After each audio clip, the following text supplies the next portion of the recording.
everybody. Welcome back, regular fans, or welcome to new listeners to Work at Life.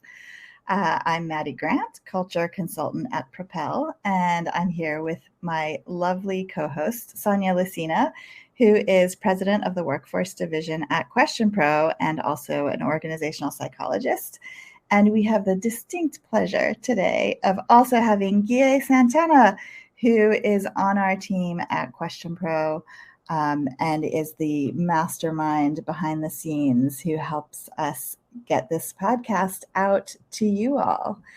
And so today, what we actually wanted to do is just have a little bit of an inside baseball conversation between the three of us, but just on a topic that we find really super interesting, and maybe it will help you, get to know us a little better through this conversation. So I'm excited to just have a lovely discussion. Guille, do you want to say anything else about yourself since our listeners haven't met you before? Yeah. So my name is Guille Santana. I'm based in Mérida, Mexico, which is a beautiful city it's like 2 hours from Cancun. And I'm a marketing manager for Question Pro, specifically for our workforce product. And I'm also the producer for Work at Life, as Maddie, you already said. It's great to be here. I'm always behind the curtain, like the wizard. But it's great to be here. One thing you need to know about me is that I'm an introvert. I love to write, but I don't love to talk. So I'll be adding color commentary here and there, but I'm not like the greatest speaker out there. So, yeah. Well, you're a phenomenal writer and you are a great speaker. So we can't wait to hear your insights. But we will ask you in moderation, given that we just said you are an introvert. Yeah. Yeah, so our topic for today is really around optimism. So I think you guys have heard us say many, many times in the year plus that we've been doing this podcast about how both Sonia and I are very optimistic people. We're very, the whole purpose of this podcast is to find the places where organizations can be more human and the places where individuals can kind of push their organizations to help them be more fulfilled. And, we have a very positive outlook on things, both of us. And we were talking the other day and just sort of thinking about, there is some talk about whether being optimistic is not necessarily a good thing. Like, does it stop you from seeing issues when they arise? There's all kinds of different kind of thoughts around that. And we thought, well, this could be a really good discussion to have on the podcast and to really dig into it. So we do have our usual data point. So Sonia, do you want to talk about that a little bit? I will take it away, the data lover I am. So one of the things, as we were brainstorming what would be some interesting insights to bring to this podcast, we thought, well, let's ask how many people believe they're optimists. And what was interesting is when we first asked the question, it was, framed in such a way, do you consider yourself an optimist or a pessimist? And so when it was in very absolute terms, we had something like 90% of people say they were optimists, and we thought, well, yeah. if that many people were, absolute optimists all the time, man, this, world would probably be much more filled with rainbows and unicorns. But then we realized that it was probably a big part in how the question was asked, because very few people, being a pessimist, just when you hear it, sounds negative. It sounds like somebody like an Eeyore, right? That's always sad, or like a little cartoon character that has like a little cloud and, rainy cloud over their head. And so we reframed the question and really asking, wondering how many people, when they're faced with a difficult situation, how often do they wish that they could have a more optimistic outlook on the approach to it or the outcome? So not an absolute, how would you categorize yourself, but how often do you wish that you could look at a situation and be more optimistic about it. And what was really interesting in that case is that actually 38% of people said almost always. Almost always. So in comparison to the original, are you an optimist or a pessimist? There are a lot of people saying that there's just a huge number of situations that they face that they wish they could see more of the brighter side to it.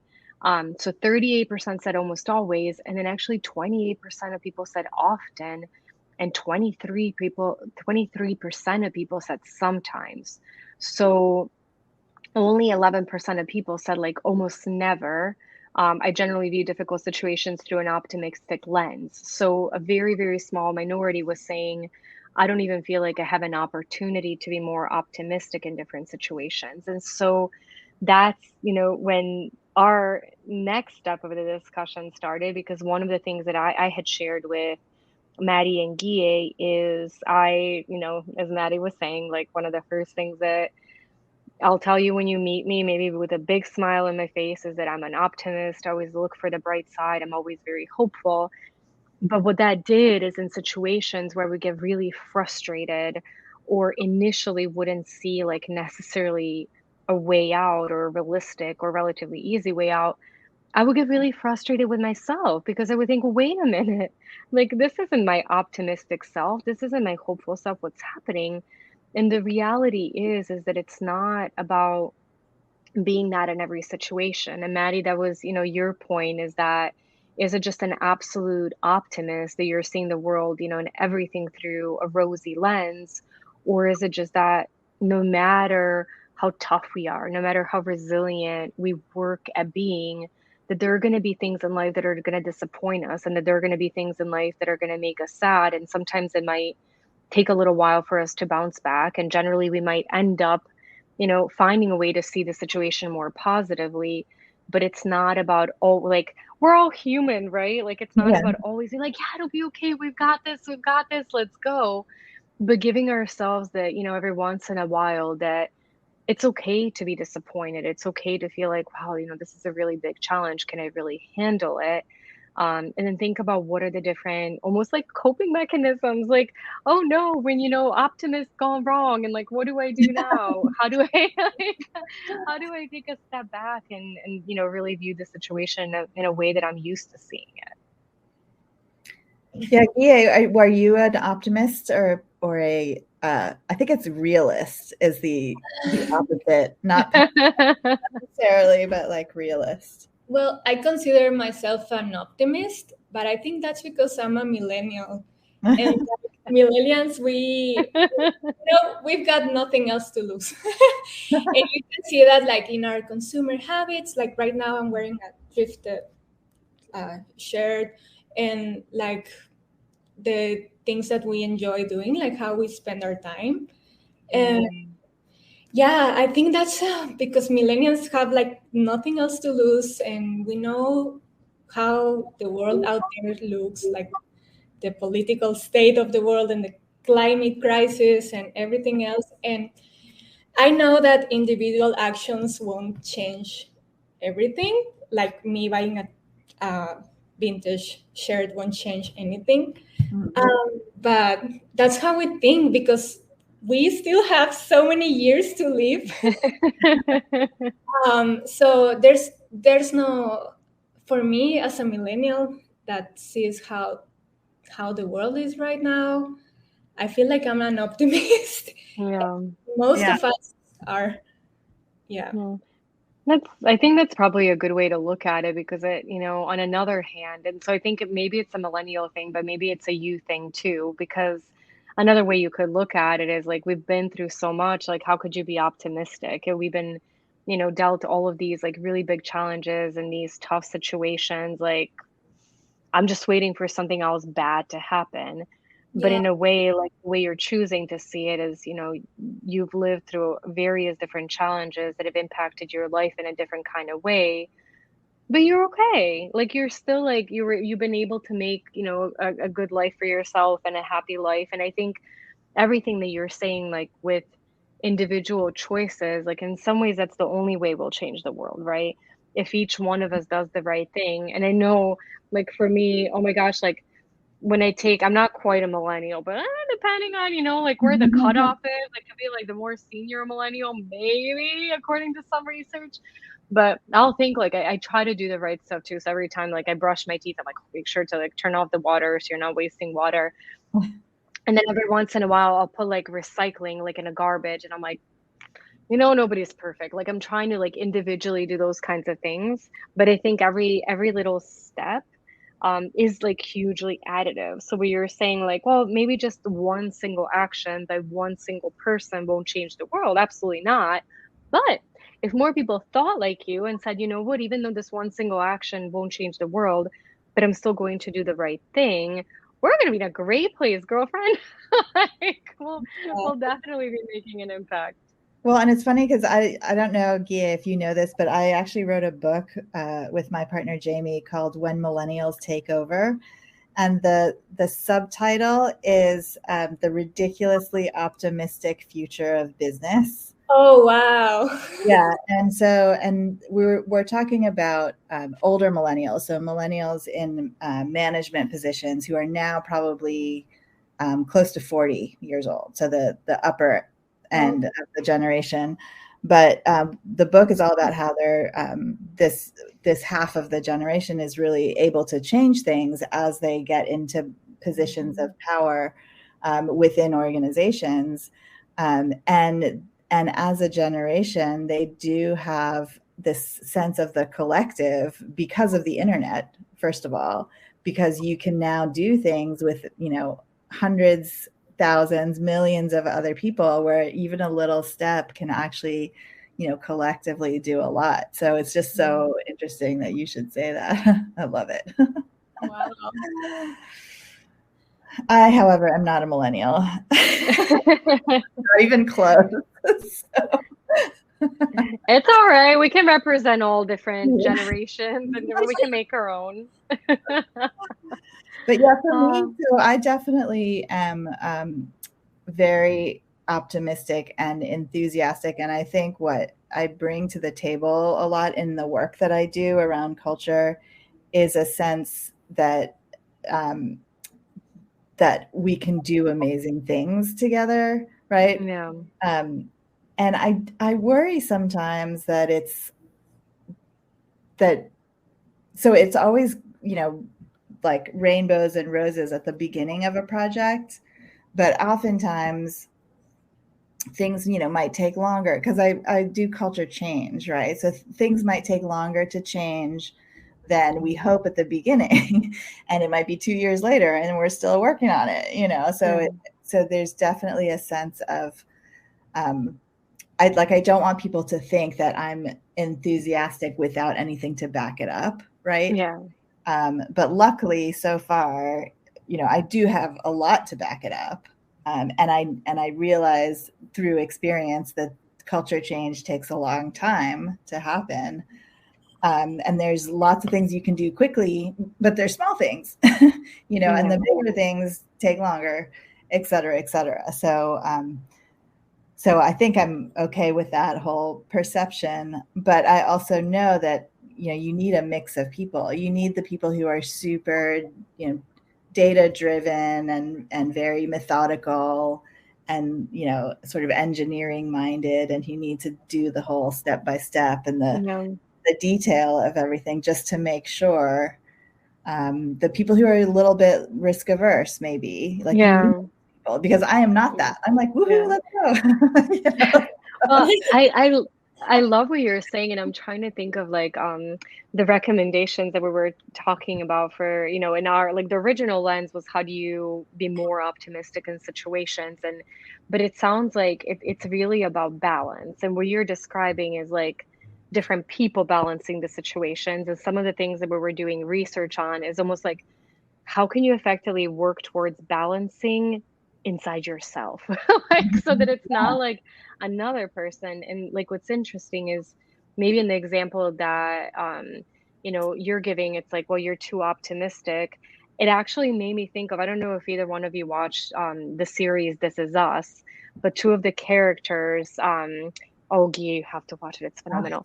Okay. Maddie was nodding and Guy was like shaking her head for those of you who are listening and you're not seeing us.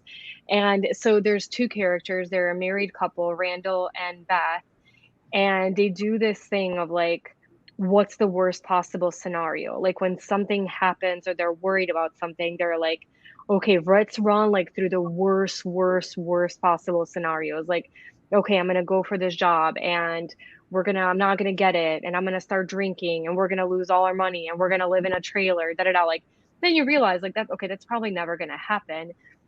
But it's this visualization to take you to the worst place and then be able to pull you back.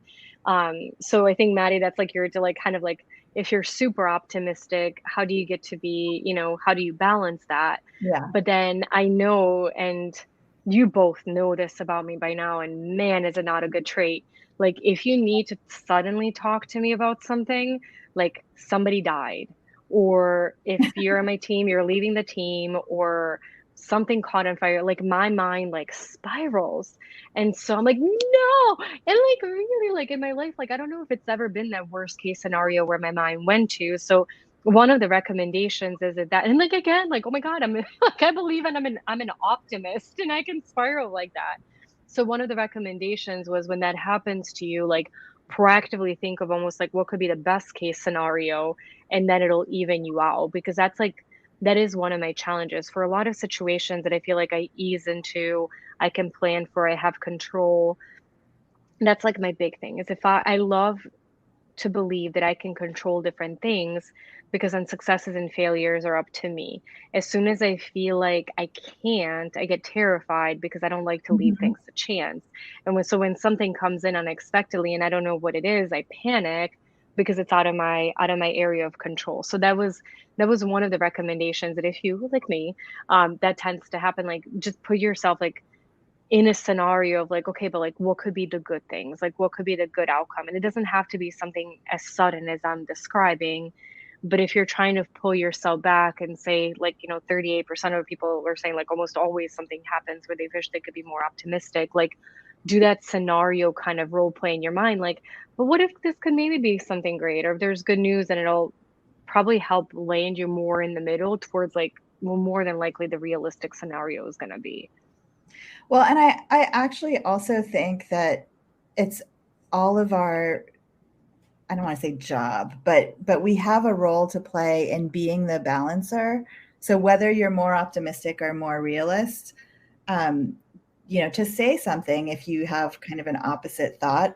And the person I'm thinking of is actually my ex-husband, Andy. He will totally, like, he'll be fine with this description of him, but he's definitely a pessimist. He walks around with this like rain cloud over his head a lot, which is partly why we didn't really get along eventually. I would imagine. No, You're like, so like, this is amazing, this is terrible, this is amazing, this is terrible. Yeah, it's like if we were going out, like the first thing he would say is, "Oh, it's going to be really hard to park," and I'm like, "Forget the parking. We're going to go out and have a good time." Yeah. And it was just, and his nickname was Grumpy in college, which is where we met. Oh no, He owns Maddie. it. Yes, he was grumpy. It was so funny. But the whole time we were together quite a long time, and I would just try and not get annoyed, but say, you could also think of it this way. That's like slightly more happy. Yeah. But I think we can. It's easy if you're with a bunch of people who are all kind of seeing the downsides. It's easy to just fall into that. Oh, we'll never be able to do this. This is too hard. It'll take too long. All the excuses, because human beings feed off of each other, right? Yeah. So if you can, in that moment, think, well, actually, I think we can do this. Yes, it'll take a long time, but we'll just, how do you eat an elephant? Like one bite at a time. So try and like be that other perspective. And same the other way around. If everybody's like, oh yeah, it's gonna be amazing, and then you can be like, well, have you, let's make sure we've thought of these 6 things that might derail us so that we're prepared, Yeah. in that case. Well, and And it's interesting because there's probably so many like nuances between like maybe optimism and being like just somewhat delusional. Right. Like I want to see things the bright way, but the chances of this happening are slim to none. It's like it's almost like being like realistically optimistic, or maybe like, if Yeah. you're expecting magic, I don't know. Another thing that I know we were talking about and reading about that I really liked and thinking like in shaping your mindset. And I think now is probably maybe a really good time for people to do this exercise too, is to think about like the best self, or like the person you want to be, and the relationships you want to have in your life, and the relationships you want to have in your family, and visualizing that. And so I know, Guille, you might know about more about this because I think it's for the younger, it's more hip with the younger generations, but um doing journaling and writing things down, like, to me, yeah. I feel like, yeah, like, I feel like my therapist has told me that, like, when we first started talking, and I was like, "You want me to do a what with a who?"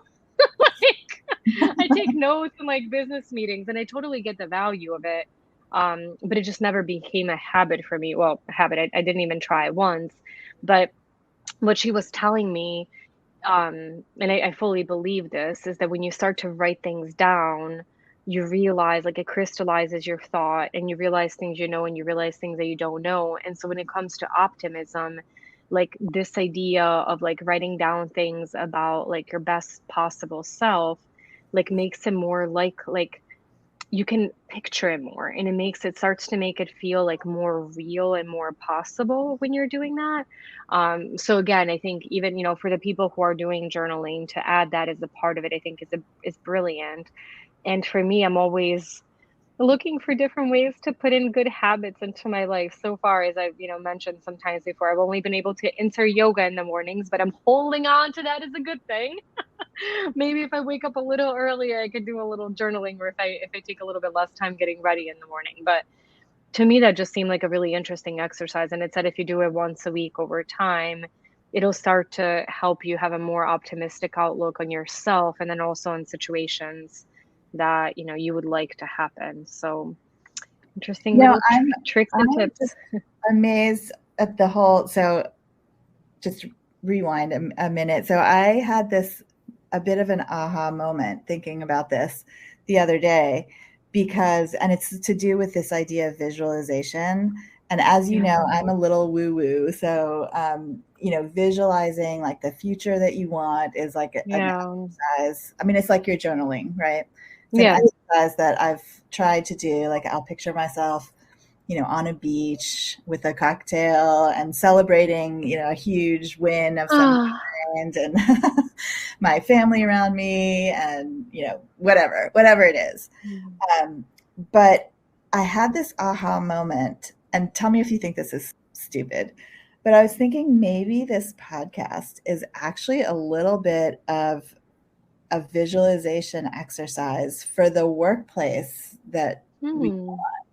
right? So if each Yeah. podcast has, a tidbit, some advice, or like a little piece of a perspective around like a more human workplace, Mm. more fulfilling workplace, like maybe really what we're trying to do overall is visualize what that could be so Yeah. that we can all kind of get to it, right? Because we can kind of see it in the hopefully Yeah. not too distant future.